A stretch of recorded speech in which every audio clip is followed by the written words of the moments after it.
23 minutes behind the overall leader. Only a minute and a half covering second, third and fourth in the car section at the moment. Now here's Eric Verhoef. Get a load of this. I had a great day, but at CP2 I only get 20 liters of fuel, which is ridiculous. I pay the full price. On the first CP it's only 150 kilometers to the next one. I think less. And I say, I need more to make a finish. No, only 20 liters, Mr. Zaniroli says. Well, he's crazy, because I can't make it with 20 liters. I was in the middle of the desert with no fuel. That's one of the overriding problems in the last 12 hours. The problem of fuel at the last control point. That's the word coming in from the drivers, the riders and the truck drivers. And whilst others were grabbing a little bit of dinner in the bivouac, others still out there in the desert.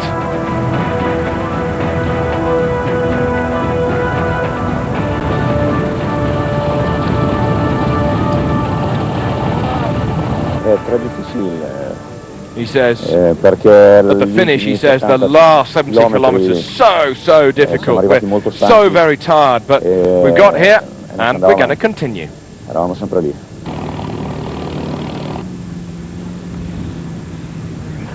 Back at one of the control points, still 260 kilometers to go. That's over 150 miles. And this guy's saying, why is it always that they put a CP in the softest sand available? We stop, and then of course we get stuck in the sand. Well, just to recap for Australia, Andy Caldicott in the bike section. He's third overall, only 5 minutes and 39 seconds back of the overall leader on the bikes.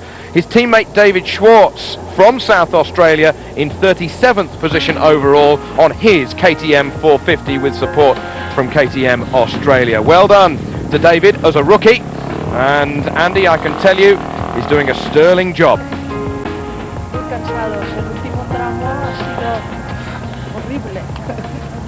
He wasn't shining down on me today, but we'll get there. Patsy Quick giving a push off just to get her KTM rolling, and she does get it rolling. Here's Robbie Gordon at the finish.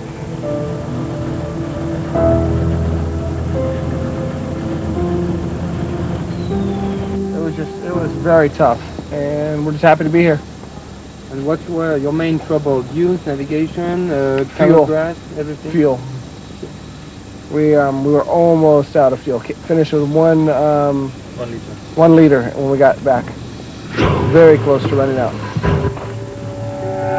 Fuel, and even less fuel. That has been the word of people still coming into the finish at the end of probably what has been the hardest stage ever of the Dakar in its 27 years of running. Well, the Tunisian crew managed to get in as the sandstorm got even worse overnight into Chit.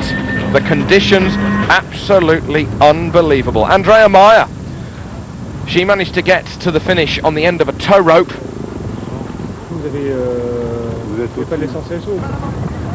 And then she was going to be pulled into Parc Fermé.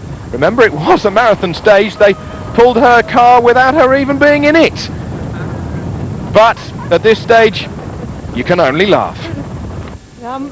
She says, we've run out of fuel. We were stopped only about 8 kilometers before the end of the stage, but there was no one there to tow us into the finish. It was impossible to be towed by a car as the sand is so soft. The first few trucks didn't stop to help us, but then finally we saw this truck who was part of my service crew when I was riding a bike for BMW. He towed us to the finish, and we are here.